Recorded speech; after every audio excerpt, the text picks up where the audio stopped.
গতকাল milestone school and কলেজে বিমান আছড়ে পড়ে যে মর্মান্তিক দুর্ঘটনা ঘটেছে, এতে করে 29 জন শিশু নিহত ও শতাধিক শিশু আহত হওয়ার খবর পাওয়া গেছে। আমরা সেই সমস্ত শোকাহত পরিবারের পাশে সমবেদনা জ্ঞাপন করছি এবং যারা ধৈর্য ধারণ করবে আল্লাহ তাআলার কাছে তাদের উত্তম বিনিময় থাকবে। সূরা বাকারার 156 নম্বর আয়াতে আল্লাহ রাব্বুল আলামিন বলেন, আল্লাযীনা ইযা আসাবাতহুম মুসিবাহ ক্বালু ইন্না লিল্লাহি ওয়া ইন্না ইলাইহি রাজিউন। মুমিনদের কাছে যখন কোন মুসিবত আসবে তখন তারা বলবে যে আমরা আল্লাহর জন্য এবং আমরা আল্লাহর কাছে ফিরে যাব। সূরা বাকারার 55 নম্বর আয়াতে আল্লাহ রাব্বুল আলামিন বলেন, ওয়ালানাবলুওয়ান্নাকুম বিশাইইম মিনাল খাউফি ওয়াল জু'i ওয়া নাকসিম মিনাল আমওয়ালি ওয়াল আনফুসি ওয়াস সামারাত ওয়া বাশশিরিস সাবিরিন। আমি তোমাদেরকে ভয়, ক্ষুধা, জনবল এবং মাল, ধন সম্পদ, ফল ফসল আদি কমি দিয়ে আমি তোমাদেরকে পরীক্ষা করব।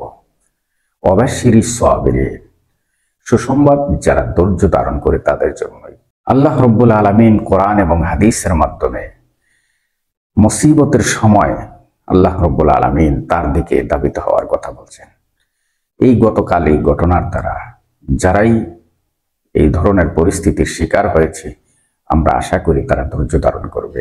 তিরমিজি শরীফে রাসূল করিম সাল্লাল্লাহু আলাইহি ওয়াসাল্লাম বলেন, যেই সমস্ত বান্দাদের শিশুদেরকে আমি আল্লাহ রাব্বুল আলামিন নিয়ে নেই, অর্থাৎ ইন্তেকাল করে, আর তারা ধৈর্য ধারণ করে এবং তার উত্তম বিনিময় আশা করে, আল্লাহ রাব্বুল আলামিন বলেন আমি তাদের জন্য জান্নাতে একটি ঘর নির্মাণ করি, যেই ঘরের নাম হলো দারুল হাম।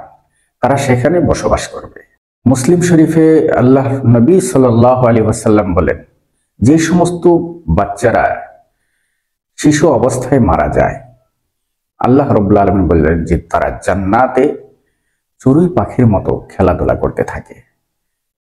তাই আজকের এই শোকাহত দিনে আমরা যে সমস্ত বাচ্চারা দুনিয়া থেকে বিদায় নিয়ে গেছে, তাদের মা বাবাদেরকে ধৈর্য ধারণের আল্লাহ তাআলা যাতে ক্ষমতা দান করে সেই দোয়া করব, এবং যারা আহত হয়েছে তারা যাতে দ্রুত সুস্থ হয়ে উঠতে পারে এবং তাদের মা বাবারা যাতে ধৈর্য ধারণ করতে পারে, আল্লাহ রাব্বুল আলামিনের কাছে সেই দোয়াই করব।